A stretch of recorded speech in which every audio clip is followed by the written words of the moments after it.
I've got a little Torah. As some of you might know, and others don't, and that's okay, we're doing a little bit of work on our house. And today we had our electrical walkthrough, just walking through different places to say if an outlet's going here or, which lamp and things like that. And they'd bring up at times, they'd say something about like a junction box or anything, and I'd just be like, I don't know, this is your field, especially because I'm terrified of electricity. I don't know anything from watts and voltage and amps. I know that one of them, it's not the this, it's the that, but I don't know which one. That'll kill you, right? I don't understand why a shock of electricity has lots of power, like a static shock, but doesn't hurt you. I don't get it. I know a little bit can kill you. But I also know that when it's done correctly, we get illumination and everything that comes with it. And so too with holiness, which we discover in our Torah portion this week. Acharei mot kiddoshim. It's a double portion. And the first part opens, acharei mot, after the death. It references the deaths of Nadav and Avihu, the sons of Aaron. A couple of weeks ago, we read about them, where they had just brought the first sacrifices towards God in the tabernacle, and it was this big moment. Fire came forth and consumed, and it was glorious. And then they brought alien fire, and more fire came and killed them. And this week references that. And so Rabbi Menachem Nahum Tursky of Chernobyl, and this is cited by Rabbi Amy Scheinerman, he teaches that Nadav and Avihu died because they clung too closely to God. They witnessed God's presence. They were able to almost touch it, but instead of touching and backing away, they wanted more. They clung too tightly, they held on too close, and thus they died. It's like electricity. They got too close. And so they were spiritually electrocuted, if you will. What they could have done is they could have found God and brought those blessings back down, is what these rabbis teach. But instead, because of their selfishness almost, they excluded others. And we might also cling too tightly sometimes.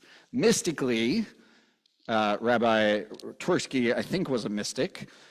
Mystically, that might mean diving in too deeply to Torah, focusing too much on that communion with God, forgetting about bringing Judaism into the world, forgetting about Tikkun Olam. There's actually a story of two rabbis who spent so long studying, they became so holy that they came out, and every time they looked at someone, that person would burst into flames. They were too good, so they had to go back to figure it out. And this is how Rabbi Scheinerman puts it. How often do people become singularly and obsessively involved in our work or a specific goal to the exclusion of all else and everyone else? So electricity can be dangerous, holiness can be dangerous. We can get too close.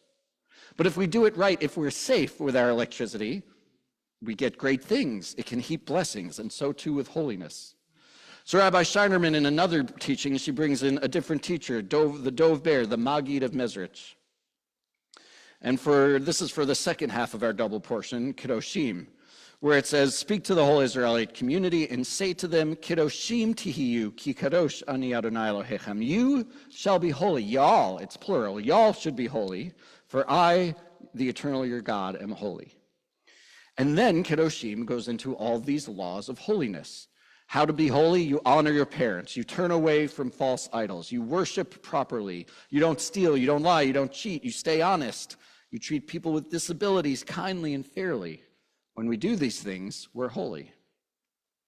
And so the Dov Ber teaches that being truly alive means being a conduit for the Shefa, the divine flow, so that blessings from the source find their way into our world and into our lives. Once one becomes a conduit by cleaving to the source through pure thought and intense devotion. Doing so brings God's light into the world. This is how one becomes holy.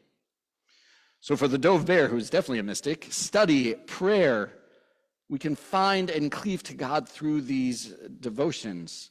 But I think when we do these other holy things too, when we treat others well, when we repair the world, when we study and worship and do mitzvot, when we behave ethically and morally, then we can actually channel that divine flow. We can channel that holy electricity. And rather than get electrocuted, we bring it into the world and we become this conduit. So I hope that we learn from Nadav and Avihu of the dangers of holiness, of not trying to get too close and hold it for ourselves. Don't study Torah just for our own sake. But from Kedoshim, that holiness can be a power for good if we channel it and bring it into the world. And thus, just make the world a little bit better. Amen. We think of the ways we can channel that holy electricity into the world.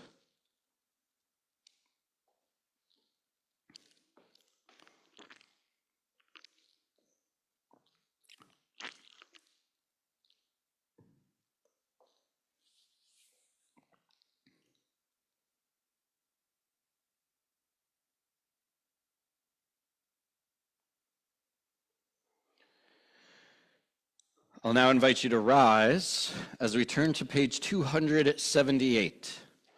Page 278 for Sfirat HaOmer, the counting of the